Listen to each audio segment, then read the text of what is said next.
Hey everybody, welcome back to Cookie Gaming. Today we're playing some more Disco Elysium.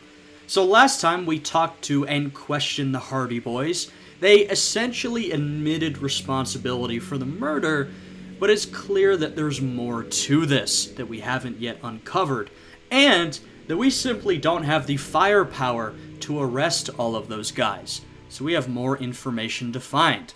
Now my main goal for today is exploration. I know I've got a lot of things I have to go back to, many quests to accomplish, but today I'm simply trying to explore the map. You know, it's day 2, I haven't seen the entire map yet. Let's rectify that, alright? That is my goal for this episode.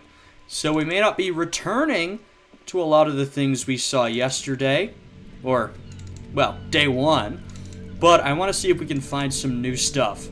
I'm already seeing some people I haven't talked to yet.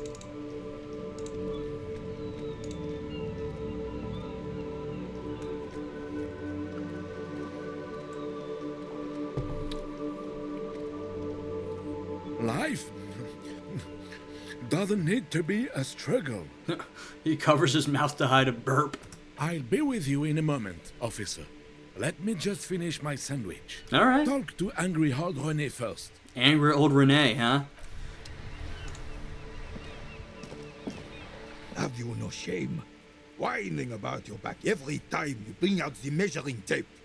René, you're a man with a fork in a world of soup. Please, let's just try to enjoy the game, all right? I love that quote. I'm trying to, but you keep breaking my concentration. You're old. I can see that. We're both old. Now stop grabbing your ass like it's a girl. Wow, we've got quite the duo here. These manly men are playing balls. This is a ball game. Grab a ball and play it.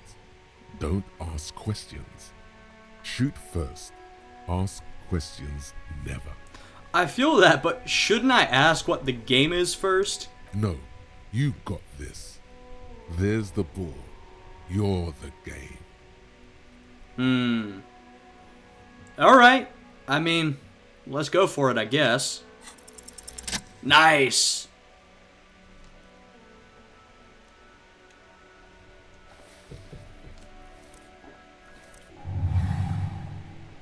You are immediately surprised by the ball's lack of weight.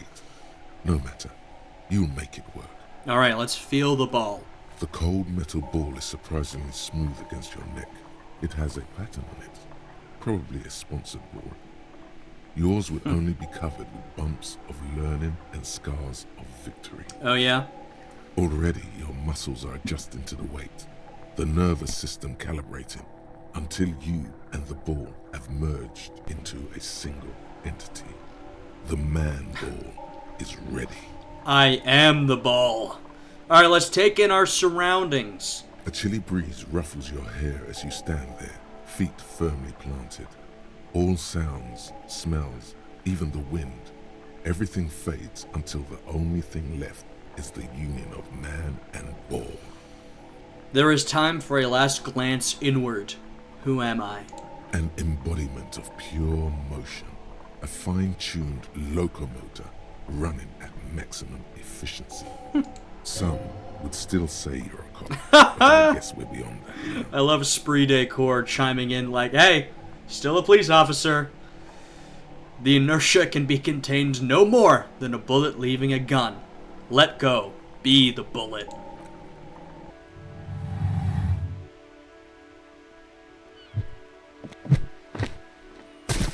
Into the water? I don't know if that was, Merde! Bordel de merde! I don't think we're supposed to do that. What the hell is your problem? Not a weak right triceps, that's for sure. I don't care if you are a cop. You do not just ruin someone's game. It's so goddamn disrespectful. I'm sensing anger, and I don't understand why. You vandalized our game, son. We can't play pétanque with 5 bull. Clearly, I thought it was shot put. Well, it damn well isn't. It's pétanque. You ruined a pétanque game. We want our bull back. I'm not sure if I'm going to be able to get it for you. Take it easy, René. This is just a misunderstanding, isn't it, officer? No harm done. I like the dynamic between these two. Of course there's harm done, you orange slug. You are as a goddamn bull. Alright, I'll try to fix this. Good. Mistakes are forgiven, but men at least try to right their wrongs. I believe you will try. Now, why did you approach us? No good reason. Just talk. It'll smooth things over. Old people like attention. Alright. You know anything about the man hanged in the backyard of the Whirling in Rags? Unfortunately, I don't. Unlike most of the locals, I have no qualms about assisting law enforcement. But this affair has passed me by completely. And most of the locals? In Martinez, the union is the law. So can you really blame them? I mean, we've learned this as we've went. But you don't have a problem with cops. Cop is a pejorative term. I don't have a problem with policemen. On the contrary, I admire the effort to bring order to our streets. Yeah, you seem like that kind of guy. So, again, you don't know anything? If I knew, I would not be afraid to tell you. I simply don't. I'm an old man, not a coward. The daily business of the riffraff no longer concerns me. This is a man with a lot of past, but little present, and almost no future. Interesting. You seem to be playing in a crater. Yes. The terrain here provides an interesting variety to a familiar game. Was it made by a sea monster rising from the depths? No. It was left by heavy artillery fire. Okay. Didn't like our joke? I think we know why. We've learned a bit about the attempted revolution and how the world ran in to destroy the revolution and this place was, bombed and all that sort of stuff. But I guess we'll ask. It's a crater left by artillery fire. Why? Why what? Why was heavy artillery used? Because that's what happens when communists hijack your country, execute your supreme leadership, and turn your capital into a slaughterhouse. You use heavy ordnance to clean up your home. Oh, interesting. An interesting perspective on it, right? Because we've heard it in sort of a tragic way, so far, this revolutionary effort. But this man is fully opposed to the revolution. And he sees, maybe he's not a fan of all the bombing that was done, but seems he feels it was necessary to clean up your home. Did you use artillery fire against them? Yeah, were you part of this? You're pretty old. Sadly, no. It was the foreigners who brought them to their knees. We fought valiantly. Too valiantly. So valiantly we got licked. Should have fought dirty, like they did with their suicide sex cult propaganda and mad anarchist women strapped to shrapnel bombs. We didn't so, and we lacked caliber. God bless him, but the suzerain's cannons simply weren't big enough. Okay. This man fought on the other side of the revolution. There was this revolutionary effort. He was what we might call a counter-revolutionary. He failed, and then the world brought that heavy artillery fire down. Why shell here in Martinez? Because this place is a damn beachhead. Had to soften the commies up first. The beachhead? Yes. The military coordinated amphibious landing to take back Revachol. He finds your lack of historic knowledge troubling. Fair. A sign of mental deterioration in the preceding generation. This is sort of an individual problem, but, our character's lack of historic knowledge is quite troubling. Martinez was used as one of the 3 footholds in Revachol during Operation Deathblow in 08. The other 2 are off in Stella Maris and the Delta. Deathblow. Sounds grim. This here is Blood Ground, where coalition boots first made landfall and cleaned those rabid dogs out. Most likely, we're playing pétanque on their mangled corpses. Blood ground. You got old René going there. Like he isn't angry enough already. Yeah. Well, that explains all the war damage. Damn right, son. They laid the fire of hell on the city before they stormed it. And it worked, too. There was a strange gleam in his eyes. You know, I'm starting to think he really doesn't mind that this place was bombed to bits. The rest of the city got cleaned up, but Martinez they keep as a monument. And now the Union Socialists are practically running the place. Yeah, I'm sure you're not a fan with how things are going right now. Well, it's your own damn fault.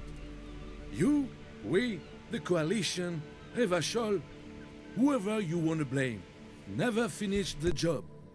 Officially, the party never surrendered. Of course, they still hold influence. Right, and I can imagine, you know, this was a revolution not put down domestically. In fact, it seems that the revolution succeeded domestically, but put down internationally. I think when that happens, the communists who were the revolutionary forces, you can imagine they probably maintained a lot of support from people who supported the revolution, liked them, you know, maybe were resentful that these foreign powers came in to destroy the revolution. So it's not really surprising that there's still a strong, we talk about the Union, that's still a strong force in this area. Even though it seems like the revolutionary days are over, there may not be a lot of revolutionaries around. But, you know, it does seem from some of the people we've talked to that people do sort of pine for it as this tragic yet heroic event, right? That's sort of the interpretation. Seems a fair amount of people have. Of course, not Rene here, right? He's got a different perspective. You don't even begin to truly understand the players on the table, let alone the specific circumstances surrounding the... What do you think? Ooh, great. I love giving my opinion. Thinking men have opinions on these things. Present one.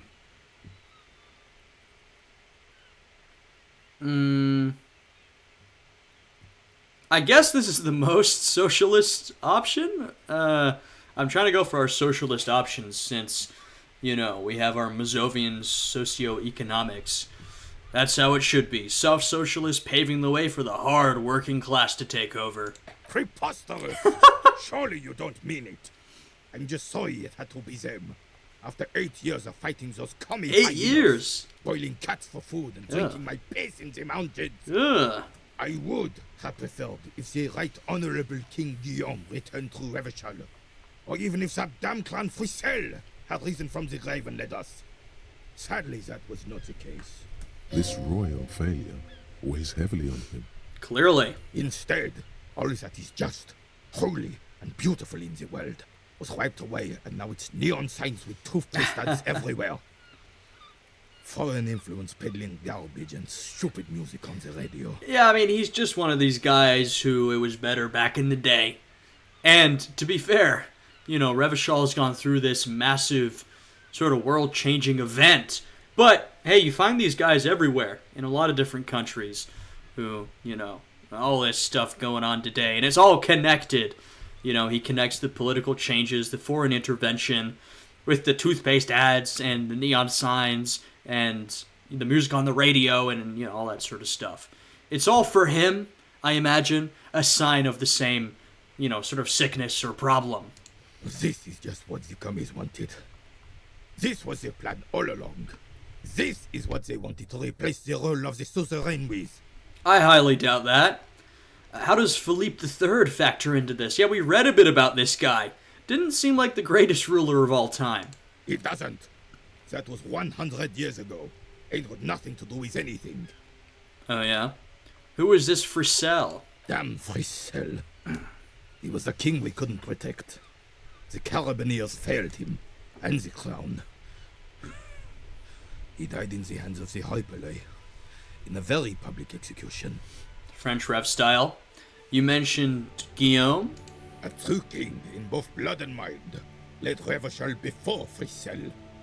He would have been better, but the damn commies drove him into exile. What exactly is a suzerain? The suzerain is the king. Has everyone forgotten already? They've forgotten already. Look, you should really not use us as a baseline, okay? Not only have we forgotten history, we have forgotten everything, apart from what we've learned in the last, you know, day or so. Soon, they will forget everything. Him too. Then he chooses anger over melancholy. It's no use talking to you. You were still in Daddy's balls when it happened. When we took our last stand against the filth and rode the cavalry straight into gunfire. Damn, this check is not gonna happen. It was already difficult, and we threw his bull into the sea. Well, let's ask him about Philippe III again. Ah, yes. King Philip III on his steed. A reminder of what Revachol once was. Oh, absolutely. At the mercy of a cocaine-snorting tyrant who emptied the treasury Right. so he could sleep on a bed of gold. Right. A superpower, feared and respected. A testament to what this country can be under the leadership of a true king. Someone who knows how to rule. You know, it's interesting. There are those who look back on their country's past as a superpower, and though they might not agree with the ideology, they want that status back. I think of Russia, for example. You know, you have a lot of Russians today who, in one way or another, will look back on the USSR fondly, right? It's a time when they were a superpower. You know, so we're talking here, feared, respected, whatever, worldwide. And most of these people are not communists, right? They don't want to return to the Soviet Union for communism. They want to return because they want that prestige to come back to Russia, right? So that's an interesting thing. Okay, so how should a true king rule? Decisively, without fear of offending the sensibilities of the frail and weak-minded among his subjects. This is something the insurgents never understood. It seems like both the king and the insurgents didn't have, or I should say the monarchy and the insurgents, neither had a great end. Seems to me a leader should take care of his people before himself. A nation is only as strong as its leader. That's why it was such madness to try to... Don't get started on that again. What happened, happened. The carabiner doesn't reply, but his entire being communicates unbreakable resolve. He wants to go back and fight the war all over again. No one and nothing can change this man's mind. He is as rigid as they come, still in that antique uniform. It's a symbol for him. Right. I wasn't really looking that closely. He is wearing an old uniform. I guess from his days serving the monarchy, I suppose? What was that about cocaine? Oh, old Philip was a big fan of the purple nose candy the nobility loved so much. A cocaine connoisseur of sorts. His egocentricity is borderline legendary.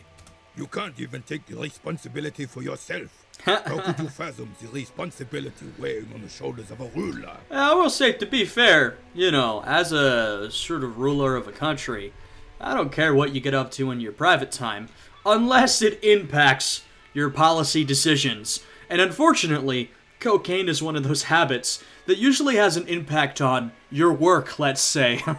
Especially if you're, you know, wasting the treasury on piles of gold and cocaine.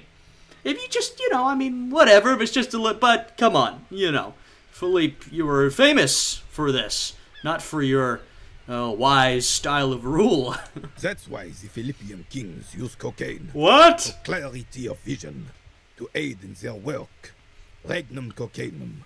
Revachol's finest years. Okay, this guy, he's on straight copium. Of course. Clarity of vision. Awareness. Right, exactly, Kim. Philip III was even brought into this world with the help of cocaine. The court made him administer the dose to his mother when she was in labor. And it is well known that with the help of cocaine, only the purest, of course, he was able to connect with higher realms. What is this weird excuse that's been constructed to justify his drug use? Higher realms. Oh. Of course, it all makes sense. I forgot. We're crazy. No, we have an overdeveloped imagination.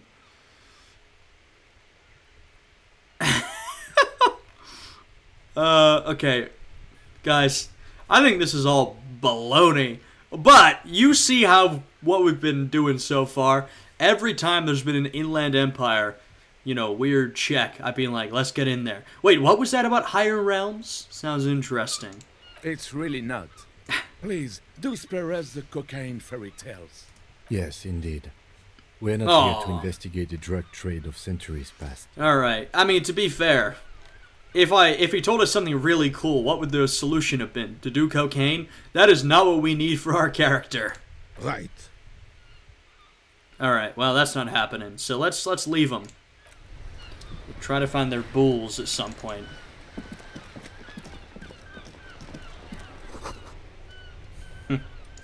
Hello? Alright, just some random drunk guy, maybe?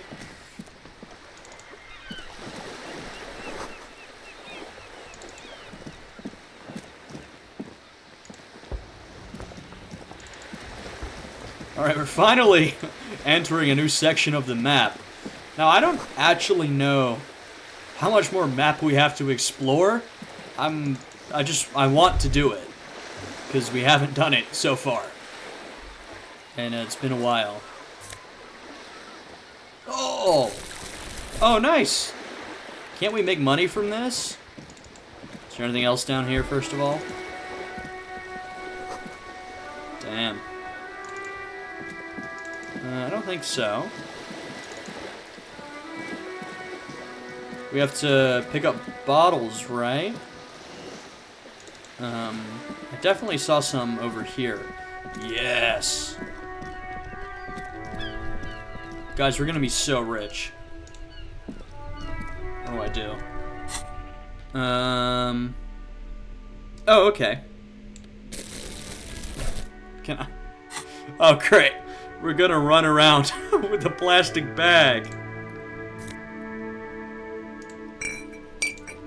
Okay. It's not a ton of money, but worth it. This is now my new career. I'm quitting being a cop. Oh, I totally missed that. Hey! Oh, can I, like, loot trash cans now? Oh, this is great. Guys, I told you, this is my new career. Okay, this is great. Kim, if you get in the way of my tear? I don't know. I was like, my goal today is to explore the rest of the map.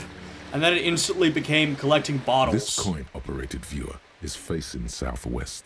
Its coin slot is full of fossilized bubblegum, rendering the machine permanently inaccessible. Poor little viewer. The metal feels cold and wet under your palm. It looks unhygienic. We'll give it a little look. A thick layer of graffito covers the lenses. You spell out the word Onuk, written on the other side, with N and C scribbled backwards. Kuno. Oh, that's funny. Under the graffito, a sea of blues and greys appear. Behind the water lies a coast studded with concrete and reeds. On it, a church on stilts. Lanky, weather-worn wooden planks. Oh. An X-shaped cross topping its tower. Oh, interesting. Church on stilts. You know this to be the star of Periconesus, or the Cairo. The central symbol of the Periconesian church. A star. A great moral height to be strived towards. Huh. The church looks old and weather-worn. There are no lights in the windows. Periconarsis. Interesting. Very interesting. Oh, this is awesome.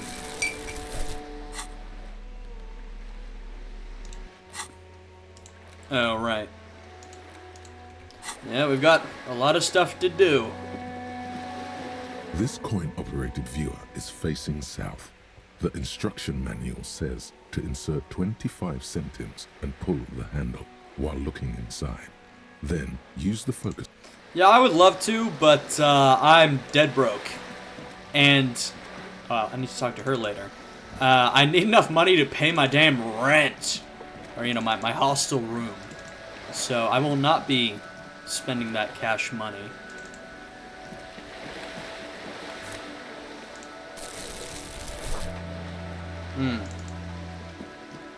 What is going on over here?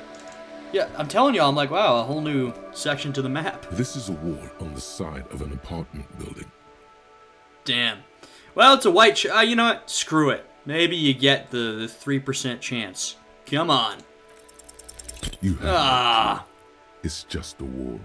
So many walls all over Martinez. Weather-worn, cracked, their paint peeling. Maybe I'll come back at some point.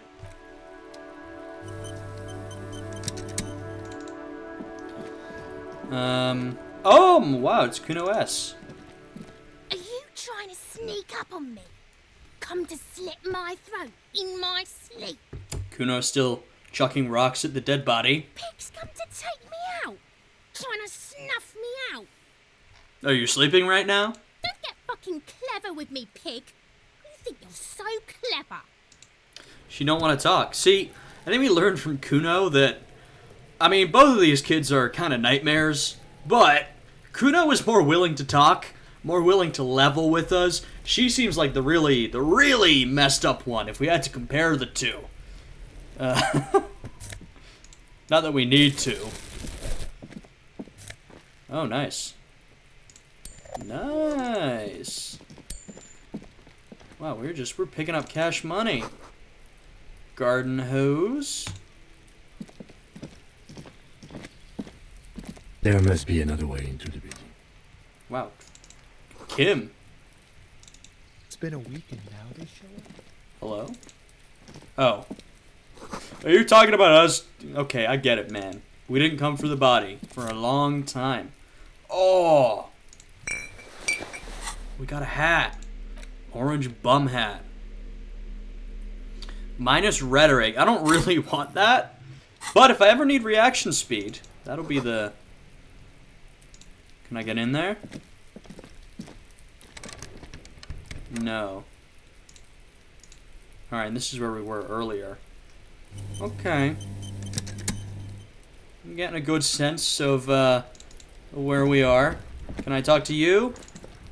I can't get involved in this. In You what? see a young man on a balcony nursing a cigarette.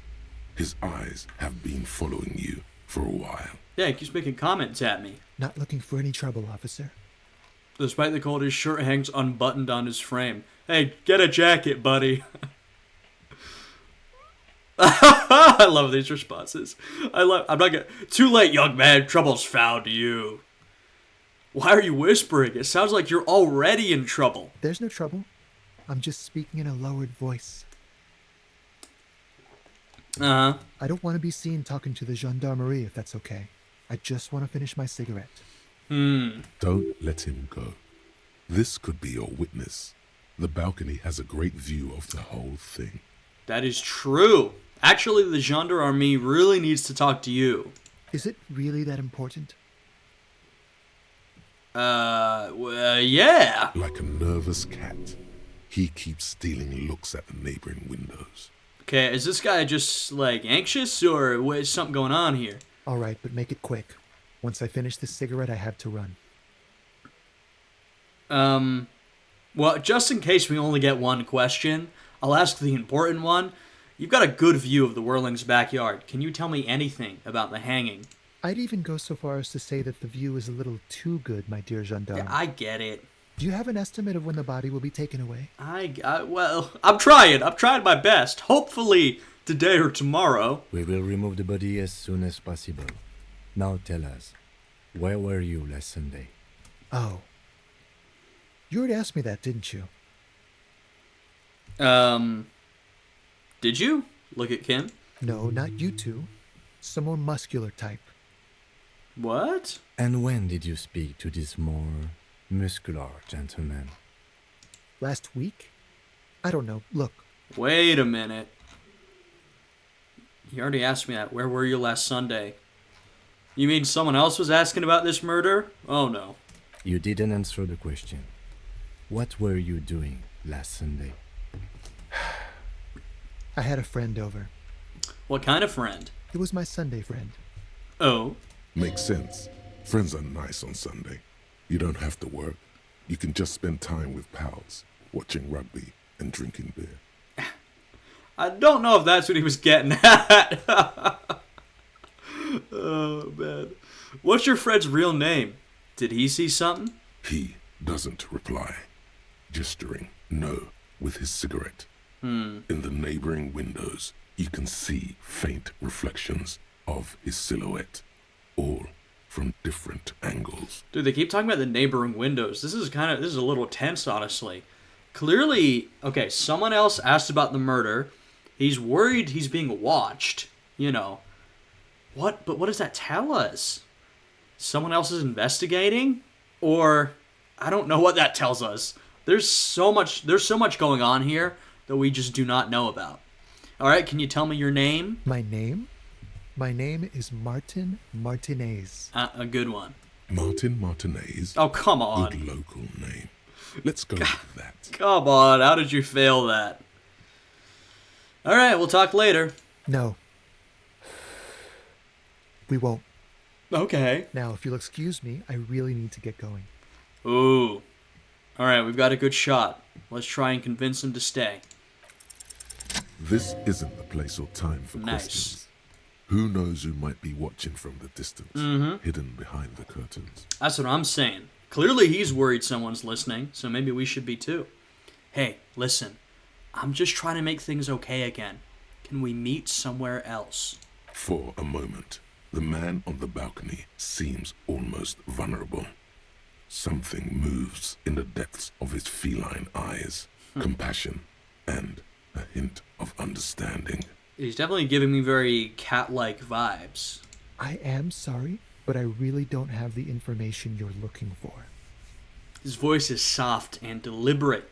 With a flick of his wrist, he sends the cigarette butt sailing over the rail. But, hold on, what's that? For a split second, his hand lingers, as though gesturing towards a stone placed right next to the front door. It's a sign. Good luck with the investigation. Okay. I guess we'll look at that. God, the character art is so good in this game. Like, really gives you a good impression of the character, the personality. That's really it, is that, I mean, clearly the art is not optimizing for, you know, sort of straight up realism. It does such a good job giving you a good impression of the character, the personality, these types of things.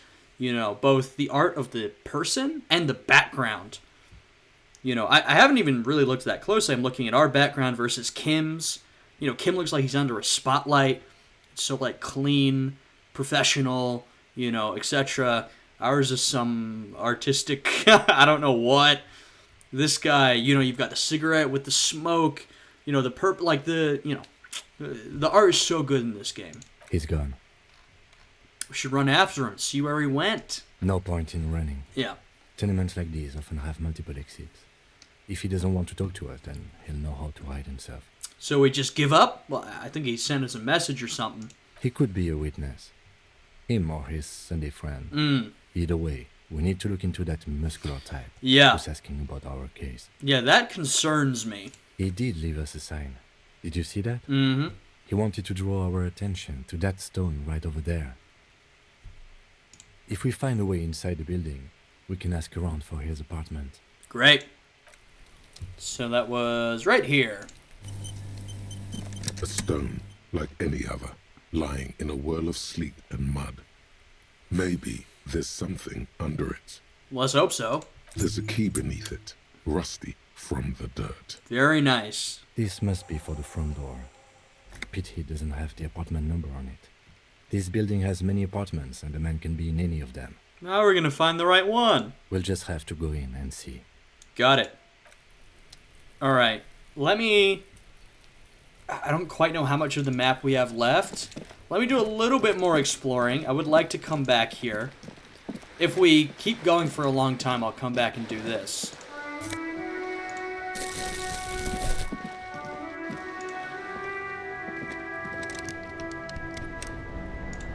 Locked. Cape-side apartments. Rue des Sages Lane, roundabout north. Hey, up here, piggo. I've got so many people yelling at me from balconies.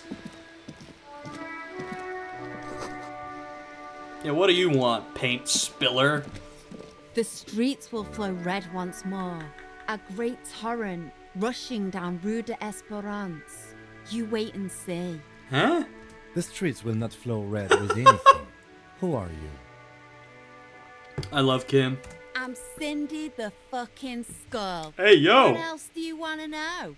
Date of birth, blood type, the last time I was tested for Hep C. We just want to know your name, little lady. No need to get so defensive. Yeah, that's not gonna provoke her. Come on now. Just answer some questions, okay? Ask away, pigman. But I don't promise to answer. Keep looking off to the side. What are you looking at?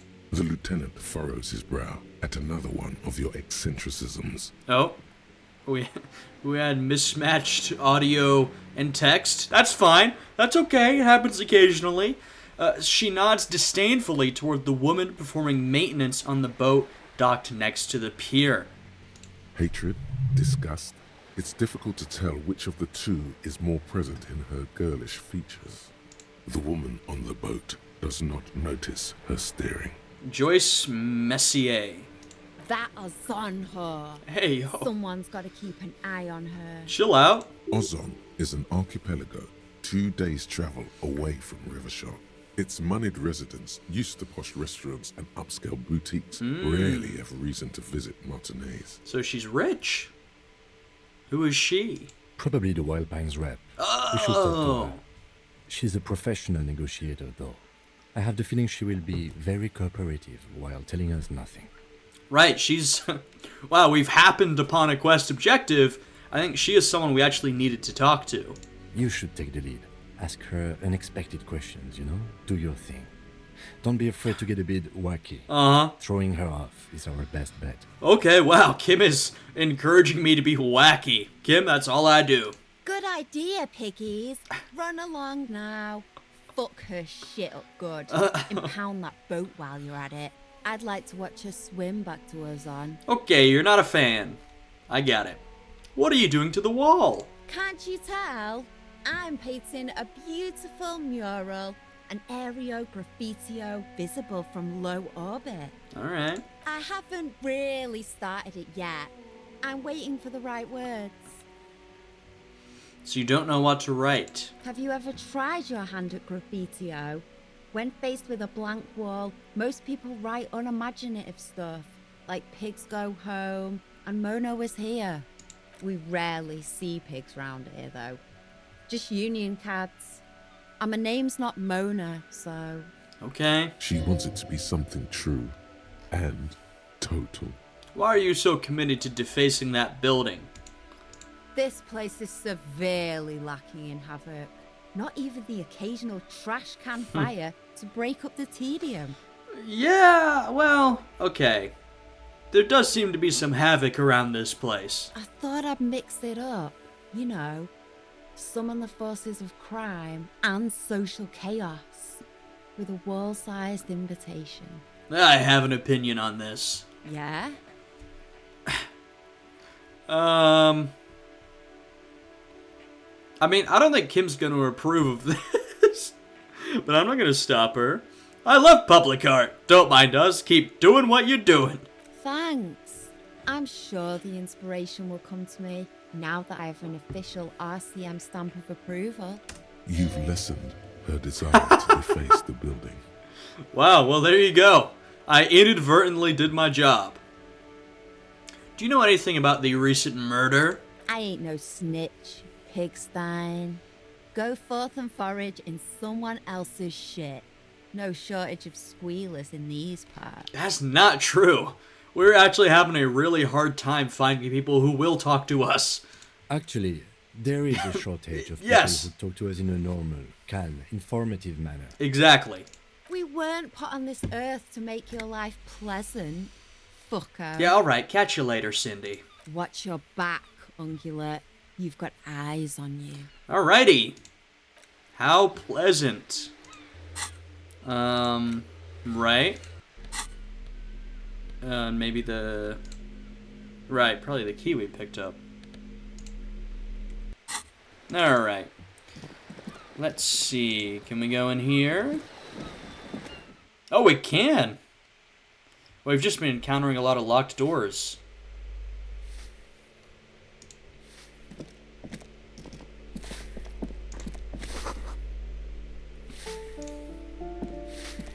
Give me a moment. The cold never does any good for my bronchitis. Are you alright? Should I call a doctor? I'm fine. Fine. Don't you worry about me. You don't seem fine. You're still worried. It's very worrying. Yeah. Now, what do you want from me, policeman? She's the cleaning lady. She knows the floor plan and the residence. Oh, we're in the apartment building. Oh, well, we're talking to her now. Great, we have his fake fucking name. Who are you? I'm no one. Just an old woman who cleans these hallways. Damn, she knows not to talk to cops. You live here? If you could call it living. I have a little room upstairs right next to the coal room. It's barely bigger than a closet. But I don't complain, no. I have my bed and my aching bones to keep me company. And that's all I need from this world. I love someone who's like, I don't complain, and then complains. And I'm not judging because, I mean, I be complaining a lot, you know what I mean? So don't take it the wrong way, but I always found that funny. I'm looking for Martin Martinez. Oh, you'll find plenty of Martins here. Don't you worry. What do you mean? I wasn't joking. Pea-brain. Someone played a trick on you. Martin Martinez is a name for anyone who comes from Martinez, like Jim Jambrock or Raoul Ravachol. Yeah. Oops. You really didn't get the joke there. You're letting me down. I thought it was obvious. Anyway, officer, we don't have the witness's name. We don't, but we have a description. Young male in his mid-20s, dark hair, skinny build, smoker on the balcony, right? You know where he lives? Yes. I know who you mean. The scrawny boy who's always smoking like the devil, right? Somewhere in the building, a child starts crying. You hear a radio tuned to a talk show and someone taking a shower. What's he in trouble for? No trouble. Just want to talk to him. Do you know where he lives? Talk?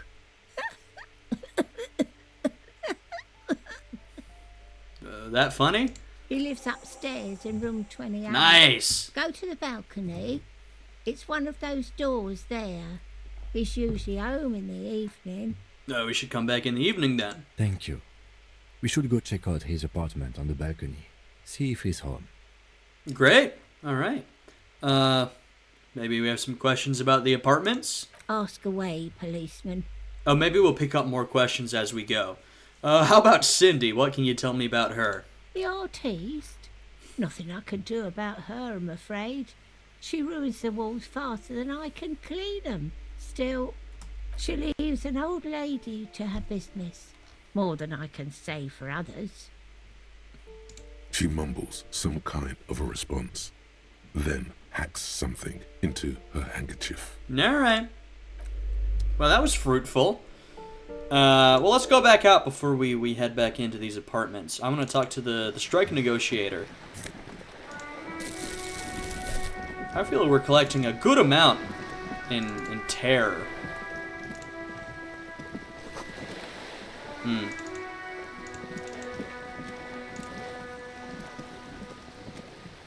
Oh, yoink. What about this? Reserved for residents of Rue de Sanchez Lane, 33A. Your room in the whirling isn't much bigger than this sloop. Great. Okay. Well, she is rich. Right, okay. I swear to God, we had a quest.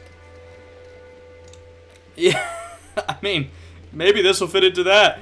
We needed a lowdown on reality, and the first time we talked to Lena, she said, hey, maybe talk to a rich person.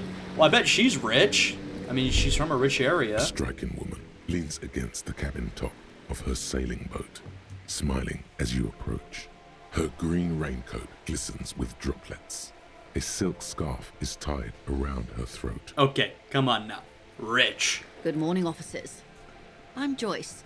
Hello. Joyce L. Messier. I represent the board of Wild Pines, the owners of the harbour. You gentlemen must be from the RCM. I will say, you know, we haven't been able to meet the Union leaders yet, or the Union leader, so we're sort of doing better on this end than on that end. Well, what gave us away? Nothing, honestly. I've said it to every drunk in town, and you're the first one who's responded. Hello! What is implied here? That you're a drunk? A little snippy. She hasn't actually said it to every drunk in town. It was spoken in jest. Just shake her hand. I'm glad to see you here. Her grip is tight and cold. I was dispatched to handle a strike, not a lynching. Anything I can do to assist the RCM in this matter, I will. Gladly. Joyce, you know what? I don't believe a fucking word. No, we'll see. We've just met her. But, you know, Kim did say to us, she'll probably, what did he say? Something like she'll talk a lot but not tell as much. She's a strike negotiator. I mean, I don't love that in the first place, not from the company's side. So, I'm sure you'll tell us that you'll assist us, but I guess we'll see if that's actually true. I'm doubtful. That is good to hear, madame. My colleague will take the lead on this interview. I should let you know that he is recovering from an unusual medical episode.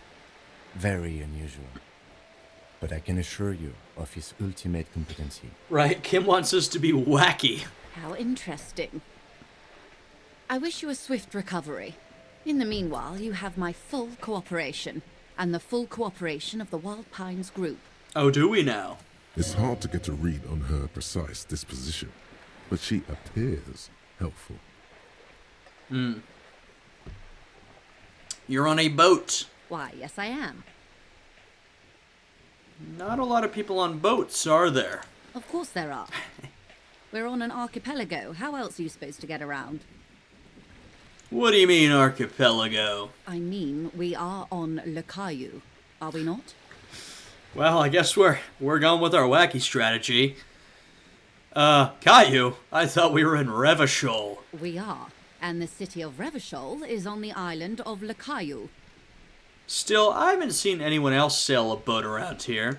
I haven't seen anyone else drive a souped-up Capri Kenema motor carriage either. Damn, she is snippy, bro. Actually, that motor carriage has been specially issued to serve as a patrol and pursuit vehicle. Oh, I love Kim. He becomes a little defensive. We know Kim likes his car, you know.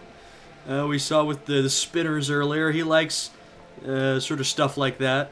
It's for crossing long distances in the greater Revachol industrial harbor. It's not a toy. It is pretty fun, though. Neither is this. A toy, I mean. It's a machine for crossing long distances in the Bay of Revachol, between the city and the islands. She's having a good time arguing against the law. Too good, perhaps. Yeah, I think so. Does she have a name? The boat? No. It is called Cordelati 19, because that's the type of sloop it is. Don't you have to name every boat? Come on now. The word "it" feels strange. Such a beautiful boat deserves a proper name. Although I will say, I was never a fan of people who would name their cars. Or, okay, I should say, not that I'm not a fan. You can do whatever you want, but it's never something that I've done. Cool, but your boat really needs a name. Okay. How about Cordelati 19? Why? No. Because it was manufactured in Revachol East by a company called Cordelati, and its hull is 19 paces long. How about... Isn't, Dolores... Oh my god, we heard something about that. Like the Moralists or something? Or, I don't know. It's sort of a weird answer.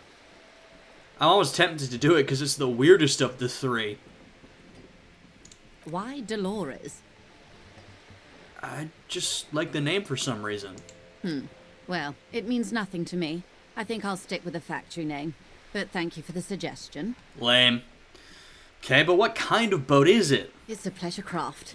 A 19-pacer. It also happens to be rated for Category 1 racing. Though these days I mainly use it for business. Kim is right. We are getting nothing from her. So far. How'd you like it? My sloop? I like it a lot. It's the eel's hips, baby. Excuse me? I'm enjoying this part of the interview. It has so little to do with the murder we're investigating. I really do, the lieutenant thinks. Is she thrown off yet? He's looking at the woman, assessing her I don't think so. Do you have a license for this boat? Officer, I assure you I'm a highly qualified pleasure craft operator. That's not a yes. The crowns of her teeth are porcelain, white as the boat's hull as she smiles. Her nonchalance might be related to something called the Wayfarer Act, a law that says she doesn't need a license. Okay. Sly Fox, you're not aggressive enough to harass her further on this. Yeah, I mean, we've already shown that we know very little. I think I've got a handle on the boat. Good. Oh, yeah. Hey, that's what I was saying. Tell me about Wild Pines. What do you do? What we do. I'm afraid I don't speak for Wild Pines as a whole. It's a giant undertaking. Okay, what do they do? The Pines' core competency is logistics. Container shipping, freight, that sort of thing. See those airships there, blinking? Those are the shipping side of things. And that is the terminal. Another subdivision deals with energy, oil and gas exploration, offshore platforms. Right. The Wild Pines Group is one of the original Revacholian Indo-tribes. Companies awarded royal monopolies by the king, the suzerain himself, centuries ago. The king is long gone, but several of the Indo-tribes remain. This is interesting. I will say, something that just came to my mind is that recently in the United States, on the East Coast, we had a dock workers strike. I think it was sort of temporarily dealt with. There was some sort of a temporary deal, but I think it may erupt again in the near future. And also, this is interesting. So we're talking, go back to an era of monarchy, mercantilism, right? A time when the crown would give a private company or even some sort of state-related organization a monopoly on a certain industry or good or trade route or whatever. And so, that happened in the real world. That's what we're seeing here.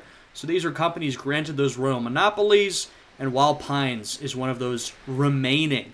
A different, world than back then, but still clearly quite powerful, or at least I get that impression. Who are the other Indo tribes? Son Baptiste, LUM, an unknown entity known as Brightest Star. Unknown. You're in good company, it seems. Why, thank you. How much money does Wild Pines have? I'm not at liberty to discuss the company balance sheet, but I can tell you that last year, the company booked more than 20 billion real in revenue. God damn. Wow. A billion? Okay.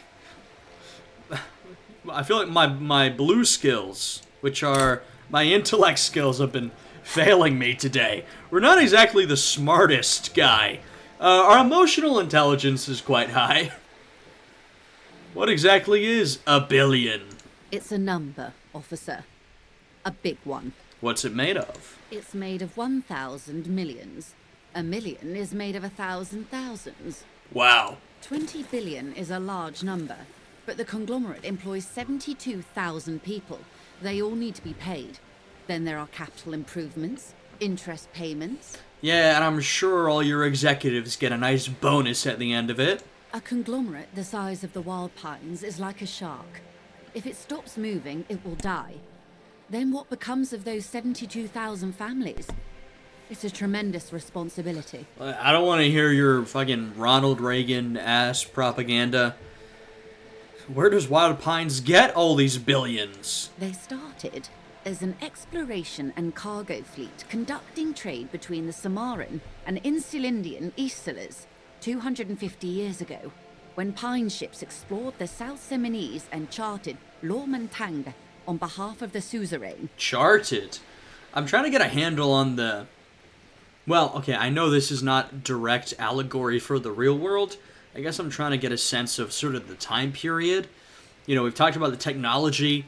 There's some relatively modern stuff, but it's not exactly the same as what we have today.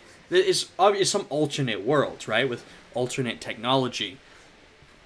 250 years ago, they're still charting places around the world. Yeah, I don't know. I mean, it's sort of an alternate modern reality of some sort. I said it before, it reads in some ways a little steampunky to me. I know that's not the right word, but you've got like some forms of modern tech, but they're different than what we deal with in our world. And plus, we've got a very complicated sort of geopolitical situation that I'm still trying to get a grasp on. Centuries of care, deliberation, and madness have gone into this endeavour. Vessels pass through the great unrest to re-emerge with apricots in tow. The logic of the system is totalizing. It's taken everything from its employees to build it. Yeah, it probably helps to start out with the royal monopoly. You know more than you let on. Certainly it helped, but most of the original Indo tribes have failed or been absorbed. To survive, wild pines had to grow and adapt. No suzerain did that.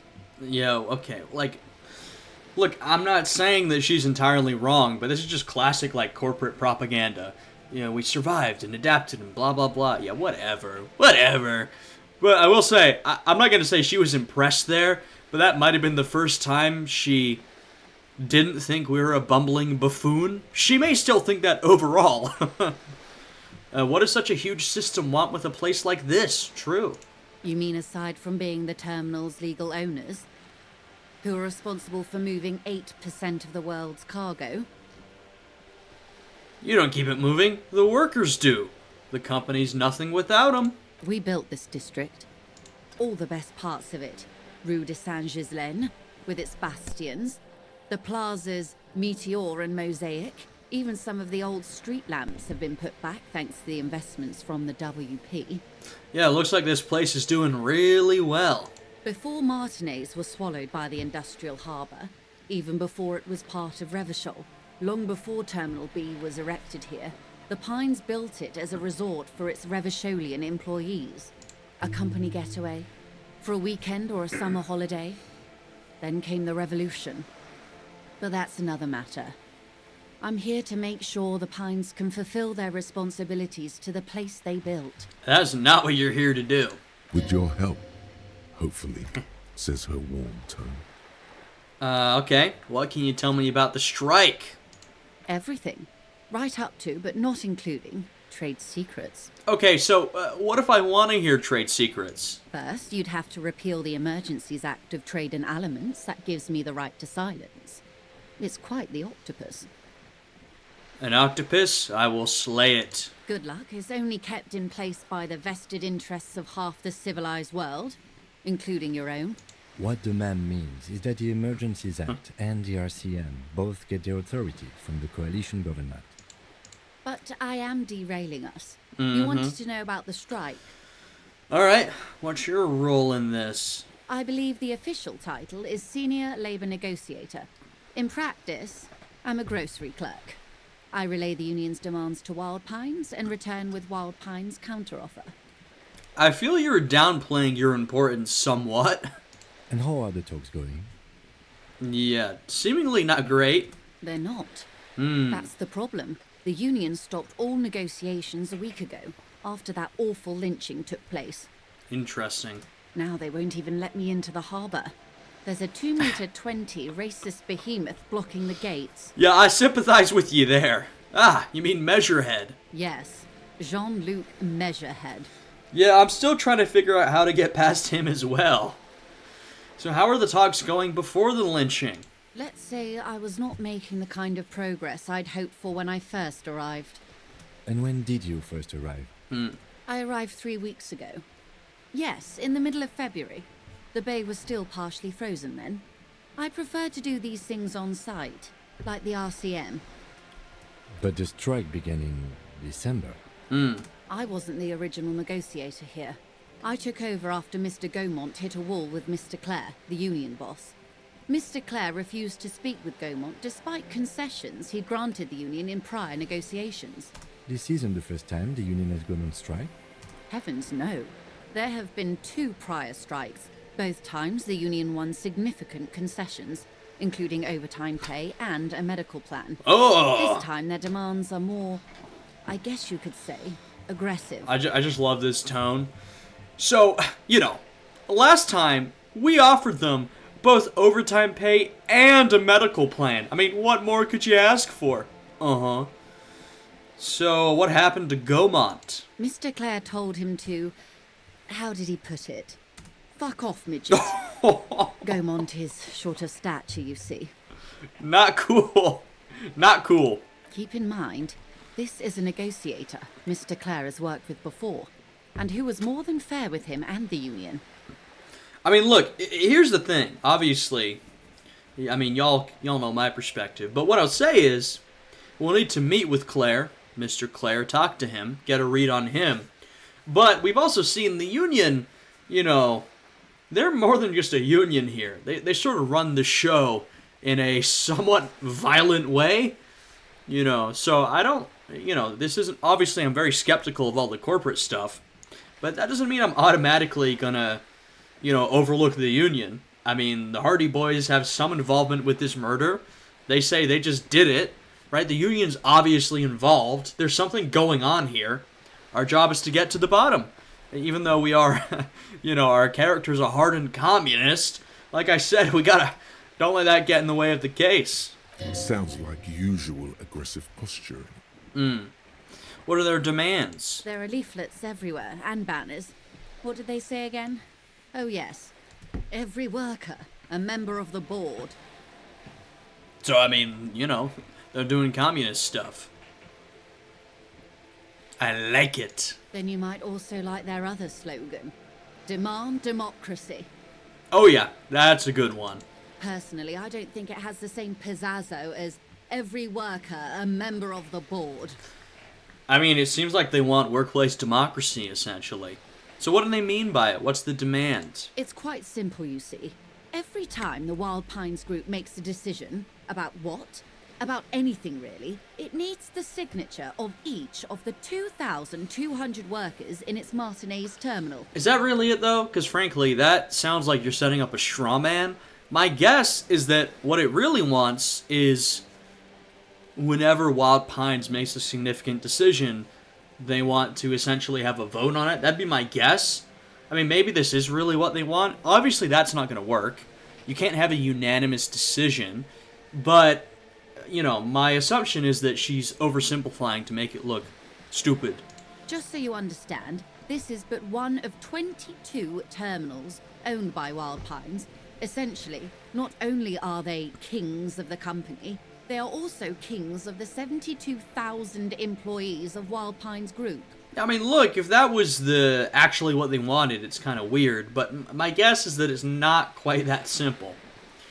You know, we gotta do our communist options. It gets us XP, I think. The king is dead. Long live the workers. That may well be. It's not up to me to decide who is king, but as negotiations go, it's not a swell start. What are you gonna do? I'm not sure. Naturally, I assume that was just their opening position, a hard-nosed tactic with a side of mockery. But there's been no follow-up, just the same nonsensical slogan repeated over and over again. Right, so here's another option. So my first, because, this is obviously impractical. So my first thought was, maybe Joyce is misrepresenting it. But to be fair, what it also might be, and once again, I need to talk to the Union to find some of this stuff out. From her description here, it sounds like it might be they've put forward an impossible demand because they don't intend to negotiate. They've got some bigger plan, right? They haven't been negotiating for a week. Maybe that is actually what they've literally said. They know the company's not going to agree to it. You know, maybe there's something else going on here. I mean, there's clearly more going on here than what we know. But that could be a possibility as well. And now, people are getting lynched, I hear. Behind the whirling in rags. A disastrous situation if there ever was one. Excuse me, from whom did you hear about this lynching? I first heard it from the boyer at the gates. The one whose very name advertises his aversion to work. I think he said it was, "Call me mañana." Great name, by the way. For those who don't know, mañana, Spanish for tomorrow. So his moniker is Call Me Tomorrow. This checks out. He's a chatty guy. Oh, what a question. The scabs at the gate. Did you put them there? The scabs? You mean the huddled masses of Jamrock, come to plead for work where the Union refuses to? Once again, stop with the propaganda. Yeah, it'd be better if we could talk to each other on the level, Joyce. If they were organized by Wild Pines or its affiliates, then it would be a company secret. I could not share it with you. Not right now, at least. Girl, that was like a confession. You basically just told me, yeah, we did it, but I'm not gonna tell you right now. It's implied. She's open to discussing this matter with you at a later occasion. Alright, well, tell me about their boss. Everard Clare is a man of the utmost integrity. If you can say one thing about him, it's that he always puts the interests of the workers first. Really? Of course not. Everard is fantastically corrupt. I imagine he has a thick, viscous goo where you and I have blood. Yeah, I mean, look, we talked about how I mentioned in other episodes, the Union operates as both a union and sort of like a mob in this area. So, you know, it wouldn't be surprising to me that Everard Clare is a, you know, corrupt type guy. We have to meet him. Okay, look, I always go for the lefty options, but like, we don't need to do them every time. He can't be that bad. He is the most corrupt individual I have ever seen, and I deal with men like him for a living. If there is anyone more venal, more irredeemably nepotistic, then it's his twin brother, Edgar. There's two of them? Yes, Edgar looks exactly like his brother, except for that lazy eye. He also talks exactly like Everard does, and when one's term as foreman is up, the other takes over. Yeah, that is pretty corrupt. It's how they circumvent the term limits, you see, with a funny little switcheroo. While in office, they've embezzled God knows how much of their workers' dues. I will say, I mean, once again, I haven't met either of these guys, but Joyce did say in the previous two strikes, you know, the workers have won a medical plan and overtime pay. So, hey, maybe it's working. I don't know. What about the union itself outside of the Brothers Clare? The Débardeurs Union was once a perfectly normal institution. 20 years ago, anyway. It must not have been easy to establish under the Emergency Act, but they did it. I can respect that. Organised labour at its best, as they say. Then something happened in the local chapter elections. The Brothers Clare came and transformed it into a... how do you say? A mob? A mafia? A mob. Exactly. The Débardeurs are a crime syndicate. Sad as it may be, I suspect we'll be forced to cooperate with them. Look, we're in a complicated situation, you know what I mean? I share my opinion with all, and we can make moral judgments, but at the end of the day, this is complex. Which I like, by the way. I'm sensing we're not getting a ton of, yet this person's so upright, and this is your evil villain. Because that's often not how real world works. People do tend to be a little gray, morally gray. Now that doesn't mean everybody's the same. You know, let's not say that, some choices are, morally more justifiable than others, etc., etc. I'm not pulling a false equivalency. But things tend to be complicated, nuanced. There's never a perfect hero or a perfect villain, almost never. So, we have to work in this world, and even aside from sharing our opinions on it, in this game, we're going to have to work, I think, probably with Joyce, maybe the Union, I think with a lot of people who maybe we wouldn't love to cooperate with. Refreshingly honest, officer. The company has tried appeasing in the past, but I'm afraid our concessions have only emboldened Everard and his brother. And your opinion, detective, if I may ask? I'm a curious and talkative person, you see. Would you say the Débardeurs Union is... It is a socialist mob, but... Well, it is a socialist mob, but it does also seem to be an effective advocate for its workers. Well, Why do you think so? Between Everard, the Human Legion Measurehead. Nope. They're good labor men. Can't fault them for a little corruption. Ha! A real man of the left. What else can I tell you about? Well, she's in good spirits. One more thing. You said something happened in the elections? I'm glad you asked. There was a woman, the previous forewoman of the Union. She disappeared. Disappeared? Yes. On the last day of the local chapter elections, her daughter phoned in and said she wasn't running anymore. or coming to work. Ever. End of story. Eerie. Downright haunting, if you ask me. The Wild Pines suspected foul play, but what could they do? It was a union matter. Yeah, and I will say, sort of the situation we're dealing with here, right, it's very different than the situation most countries deal with in the real world, right? This is a city in sort of the legal twilight, right? Governance is, in some ways a little illegitimate, in some ways legitimate. Our status is not entirely legitimate. So the union takes over as like a mob, in some ways fulfilling some of those government functions. And the company, now I don't know how much power the company truly has here. Obviously Joyce is going to downplay that, but I can imagine they might have trouble making inroads with the union, given the authority they have here, right? Obviously, in the real world, say in the United States, we live in a country which, it has this very strong legitimate government. It has very strong corporate power, and the government almost always sides with that corporate power. And so that is the context within which unions are forming. A very oppositional context in which they have to really scrape and scratch to get any inkling of authority, right? That's different than the world we're looking at here. Or at least in Revachol, I should say. The point of the presentation is, these kinds of things happen around the Clares. Watch out when you're dealing with him. Thank you for your concern, ma'am. We'll be just fine. Of course. How else can I help? What can you tell me about the lynching? Quite a few things, I'm afraid.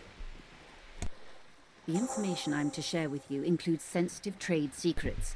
For the sake of my employer, I have to ask for your names and badge numbers. Uh-oh. I don't have either. Of course, ma'am. We should have introduced ourselves. I am Lieutenant Kitsuragi from Precinct 57. Uh-oh. And this is my colleague from Precinct 41. I'm afraid he doesn't have his badge at the moment. I hope mine will suffice. How curious.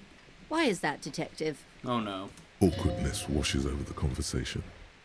The woman doesn't like this turn of events. Oh wow. The first thing that maybe hit her a little bit, because she's been cool as a cucumber so far. Well, remember when my partner told you I suffered from a unusual medical episode? My lost badge is related to that. I see. So, are you saying you lost your badge during the course of this episode? I don't mind embarrassing myself, but I don't know if I want to say I drank, my memory away. I could have eaten it for all I know. I don't remember anything. This world, this city, nothing. Oh dear. I suppose this does explain some of the more curious turns in our conversation. As I said, ma'am, his technique may be very unconventional, but he is an officer of the RCM. Of course, I sympathize, but I'm afraid I simply can't share anything more until I've seen that badge. Come on. Hang on. She's a professional negotiator. She should be open to some sort of mutually beneficial arrangement. What kind of an arrangement would it be? I mean, favors for favors. A dirty alliance of some sort. This is why you always do the extra options, because you get bonuses. Alright. Well, let's see. Easy. Just offer her a favor. Like I said, nice and dirty. Like I just said, guys, we're gonna have to work with people we don't want to work with. Surely there's some other way to demonstrate our law enforcement credentials. I will be frank with you. If I'm going to break protocol, I need to be able to justify it to my superiors. They're going to want to see something very tangible. You're in, but expect her to drive a hard bargain. Yeah, I think she's gonna use us for something.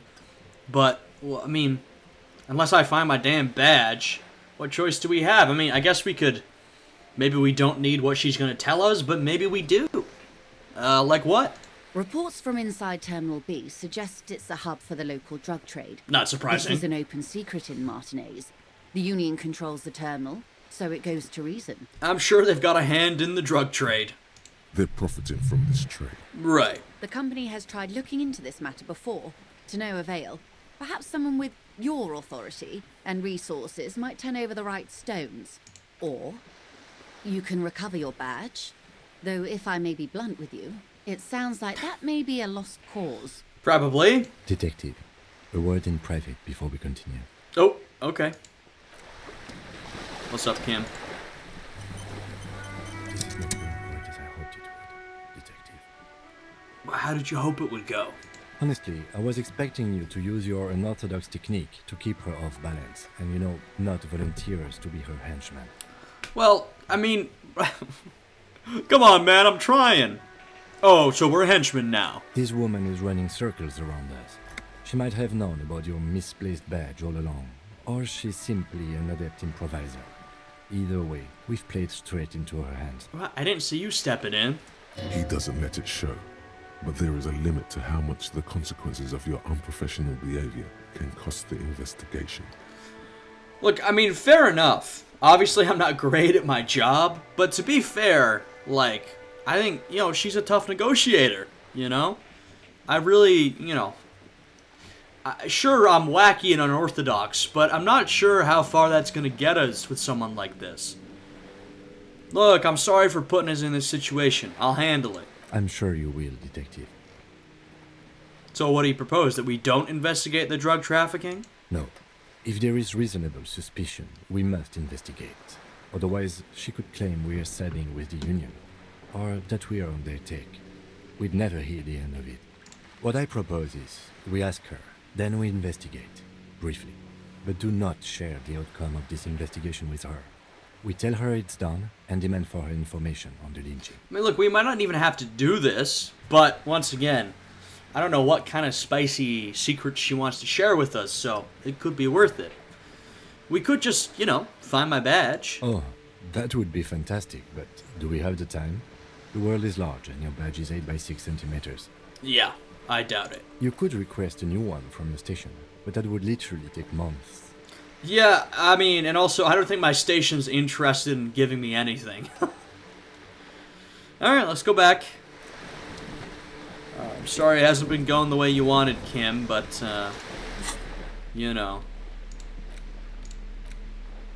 Oh, is that what's lighting up my inventory? We definitely don't want to put on the hat now. You're back. Good. What can I help you with? It's quite straightforward. Someone is using Terminal B to smuggle raw ingredients from the Samaran Isola into Revachol with the Union's blessing. Wild Pines has suspected it for years. Ingredients for what, ma'am? Meth and dextroamphetamine, GBL, and various synthetic psychedelics. Honestly, it might be quicker to say what you can't make from the stuff. Let me get this straight. The materials come from Samara to Revachol through the terminal? Yes. After they clear the terminal, we lose track. The actual production is taking place at various sites in and around Jamrock Quarter, north of here. Right, so the Union's letting the drugs come through, or the ingredients, and they're taking a cut. Like I said, I'm not too surprised given everything we've heard. Wild Pine seems to be well apprised of the local drug trade, man. Do you mean to say the Union also produces the product? Oh. Sells drugs, I mean? We're in logistics. It's our business to know. And no.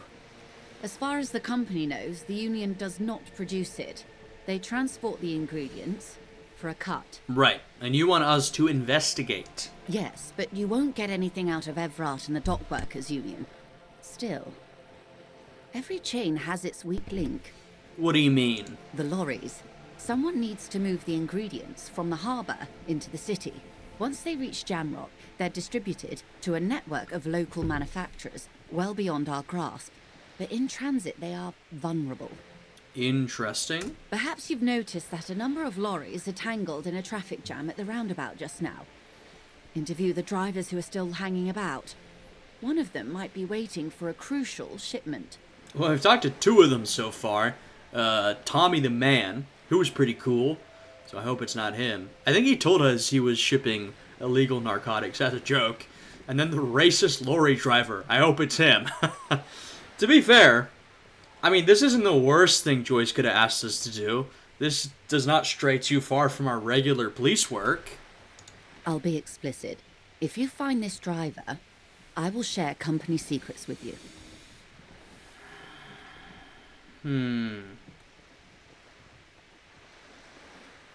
Why didn't you come to the RCM earlier? Probably because we have got, like, no power here. We did, on more than one occasion. Apparently, there's some sort of inter-precinct disagreement about whose jurisdiction this area falls under. We know the company has launched its own probe into the union's alleged involvement. We also know it's come up empty. It's not just the RCM. No one's been able to find any hard evidence. Yeah, and we're gonna change that. Well, here's your chance, officers. It's no coincidence the lorries are stranded there, is it? No. We asked East Motor Track to raise the drawbridge. The road company is a partner of one of our subsidiaries. However... See, this is what I'm saying, bro. Joyce, she wants to downplay her own authority, downplay the power of the company. But if you start digging, you'll start finding out, oh, wait a minute, the company has a lot more influence than they pretend. This is a limited time opportunity. Once the complaint has been processed by the trade committee, they'll have no choice but to lower the drawbridge, and the operation will continue.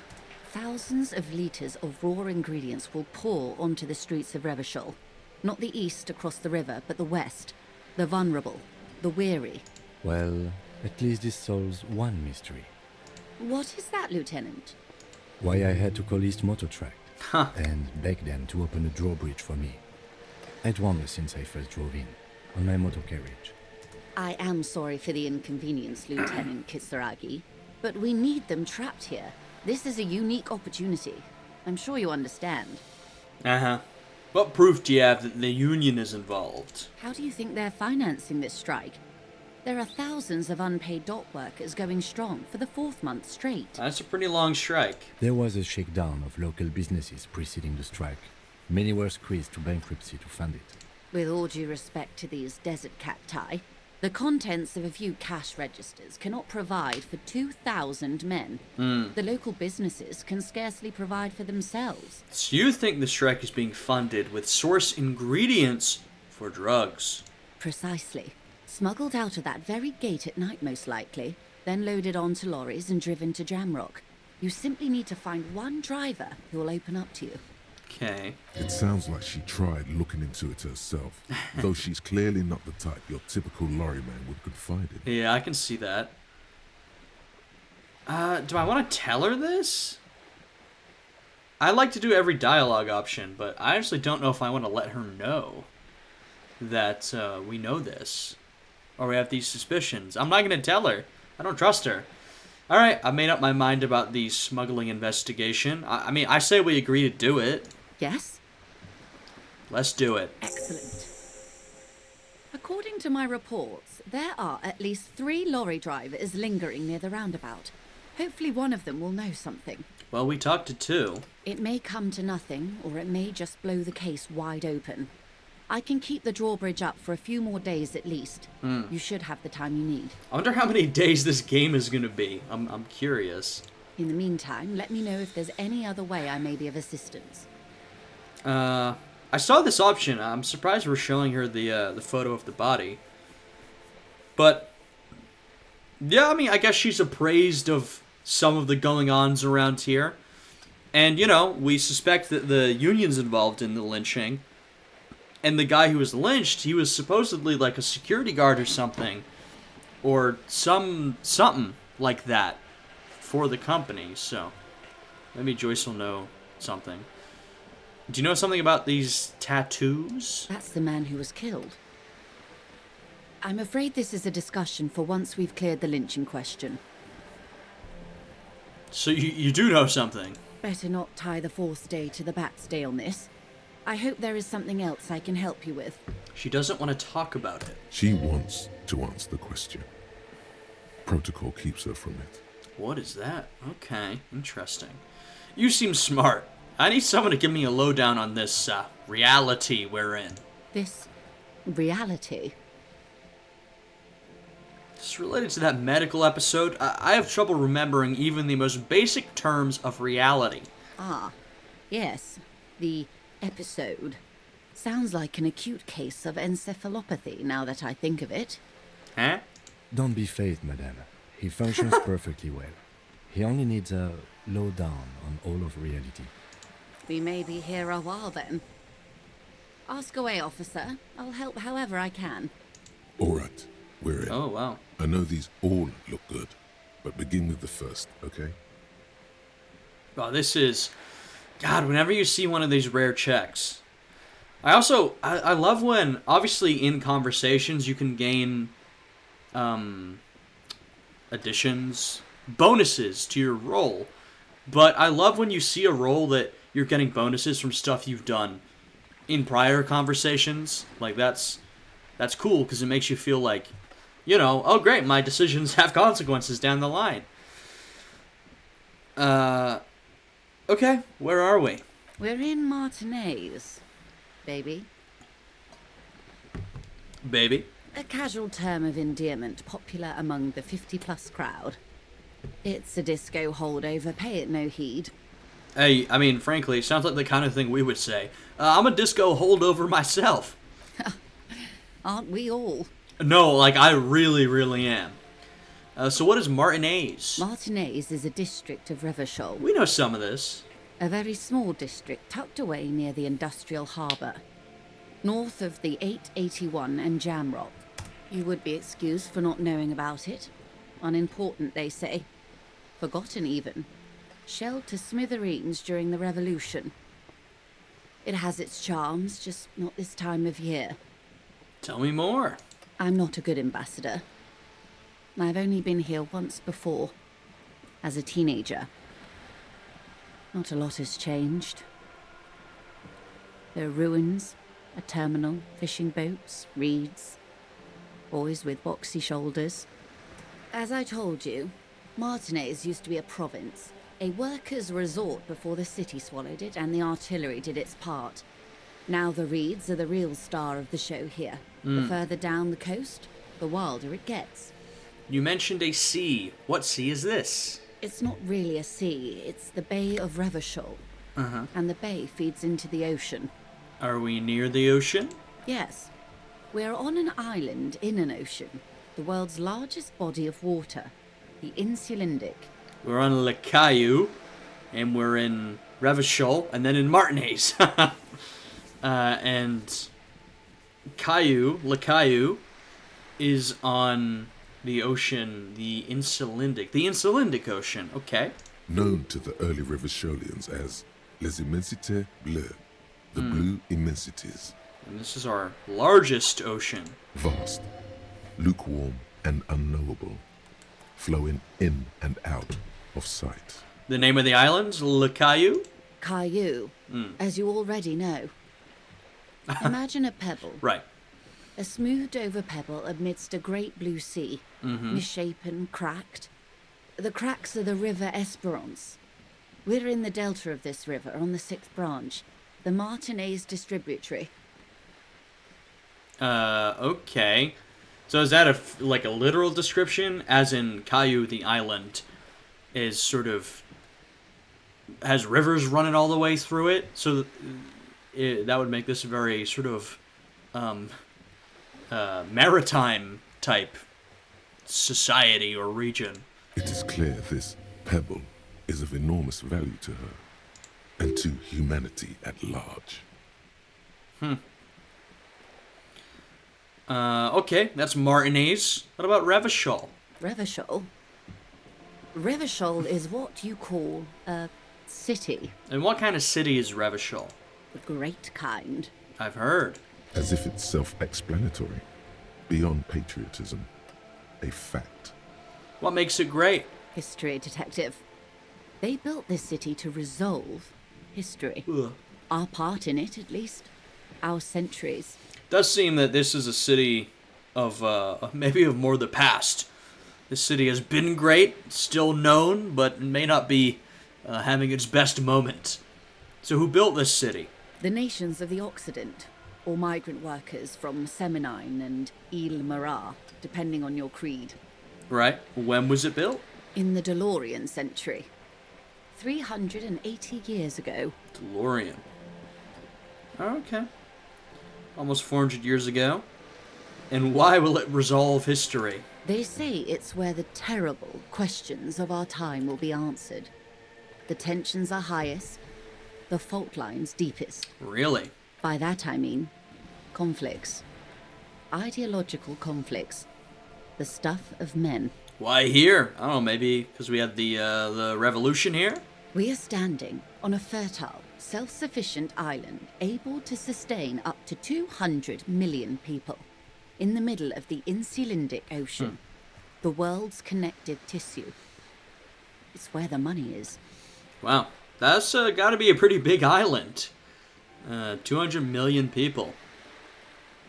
Well, I wonder what the population of Revachol in particular is.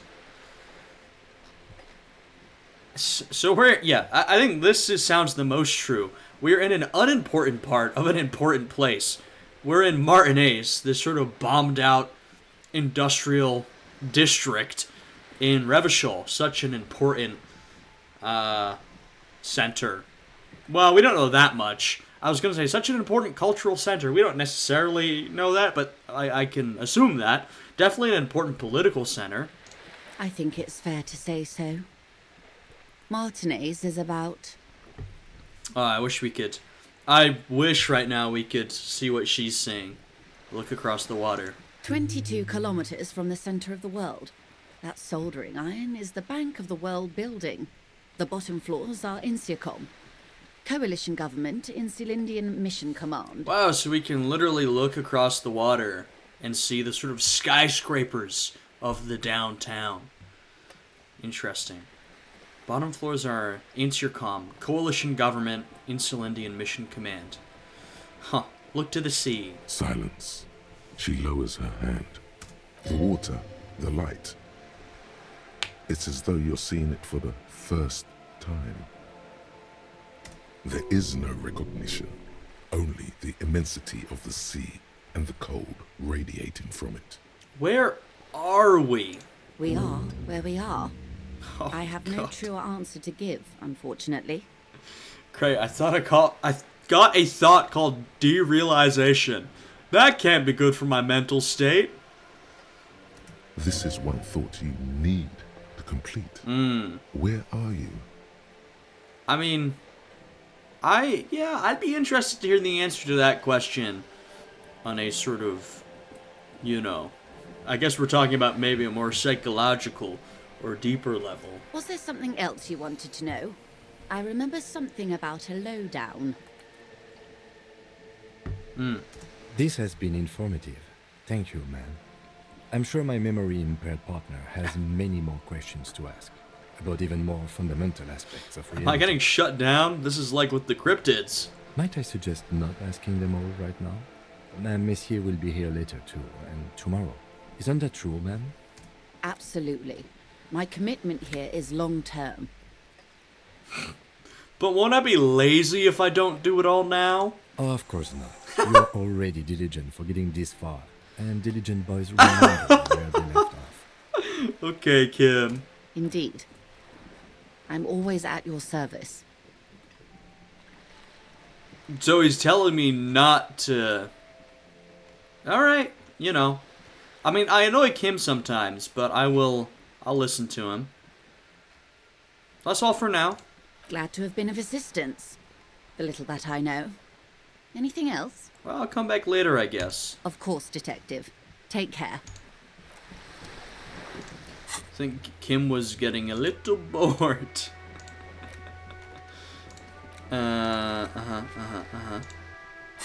What is this? Alright, we've got this one going. Don't know what this is going to give us. Jamais vu. Is it like deja vu? Okay. Well, they said you should do... I mean, I'm gonna... How many, 3 skill points. Yeah, why not? Why not? Let's internalize this.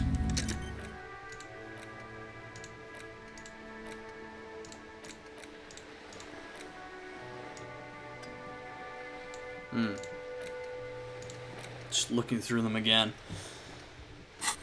Alright. Well, I'd definitely like to come back to Joyce later. I just think Kim wants to leave now. Anything, Yes? Alright.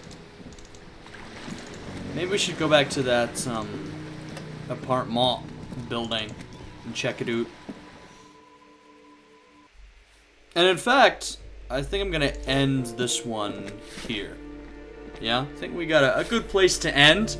I think we've seen all the map, at least all the map we can access now, apart from the Industrial Harbor, which was my goal. I believe. Maybe there's more I haven't seen, but I think we've got it. We talked to the strike negotiator, which is, you know, also a thing we needed to do. We gotta find that smoking guy who we saw up on the balcony. We got a quest from Joyce. We gotta come back to Joyce to ask her about reality. You know, we've got a whole host of things to get done. So, a lot to do with only a certain amount of time to do it. But, you know, I want to be thorough just because that's how I like to play. You know what I mean? So, that's how I'm going to play. So, yeah. Once again, thank you, everybody, for tagging along. If you're enjoying the series, please leave a like, subscribe. And if you hit the bell button next to the subscribe button, you'll get notifications whenever I upload. So yeah, with all of that, I hope you guys are having a good day today, and I'll see you all again next time. Goodbye.